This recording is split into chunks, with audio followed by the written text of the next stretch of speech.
laylatul qadri khayrun min alf shahr. Watch this. We have something in rhetoric. Rhetoric is very important. Rhetoric is part of the Azhar syllabus from Mashkoor, thank you. From the time that a person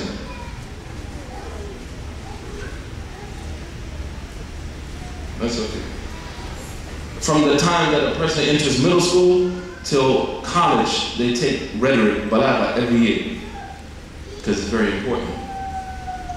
We have something, those of you who are serious students of knowledge, here's your beef, because I know you're here. I know some of you are even emailing that I'm here, and I caught you emailing. I wrote back to you. But it says what's called إظهار في مقام الإضمار. إظهار في مقام الإضمار, which means the noun keeps being mentioned when you would expect its pronoun to be mentioned. Now you got to pay attention to this because it's going to come full circle. Inshallah, we're going to have like a cipher in a minute, but you have to be patient. إظهار في مقام الإضمار العلم معاني. What does that mean? It means like if I said in English, I saw Suhaib, and Suhaib did this, and Suhaib did that, and Suhaib did this. You never say he. You keep saying Suhaib over and over again. Suhaib, Suhaib, Suhaib. Why? To show like, this guy's important. It's like something you need to pay attention to, right?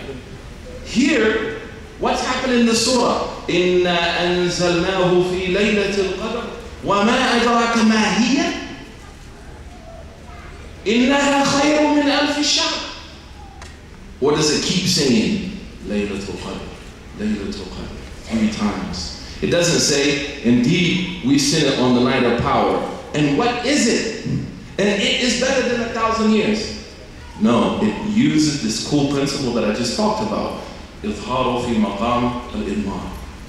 It keeps saying the name Laylatul Qadr, Laylatul Qadr, Laylatul Qadr. You know why that happens in the Quran? To tell you, yo B, check this out. This is really important. Let me break it down in another way. To tell you, excuse me, sir, the issue at hand is of utmost importance. Therefore, pay attention to it. And that's why, for example, when something is important in the Quran, this happens. And that's why now when you go home, and you can see this in English, this pattern is in the English language. قُلْ هُوَ اللَّهُ أَحَدٌ هُوَ الصَّمَدُ وَاللَّهُ الصَّمَدُ. Which one? Break it down, tell me. Don't worry. Allahu subhanahu wa ta'ala. Why is it saying Allah, Allah, Allah? To remind you, and to remind those kuffar of Mecca, Allah subhanahu wa ta'ala is the Lord of Sayyidina Rasulullah sallallahu alayhi wa alihi wa sahbihi wa sallam. Now what does this have to do with young people? That's what we're supposed to talk about, and I said 20 minutes, and it's 19. What does it have to do with you?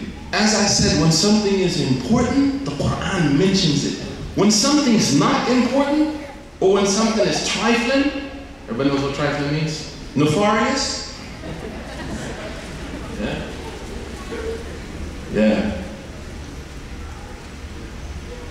When something is objectionable, the Quran doesn't pay much attention unless you need to be careful about it. So, for example, Allah says, زُيِّنَ لِلنَّاسِ حُبُّ الشَّهَوَاتِ مِنَ النِّسَاءِ. يعني اسمه الذي لا يسمى فاعل. Use the passive tense. Something, someone. And actually the feeling in Arabic is like, you know when you get real upset with your kids? And your kids do something wrong. Although I never do this, of course. And my daughter is here, and my son is here. Let's say, just so I won't be labeled as being patriarchal, it was my son who did the bad thing.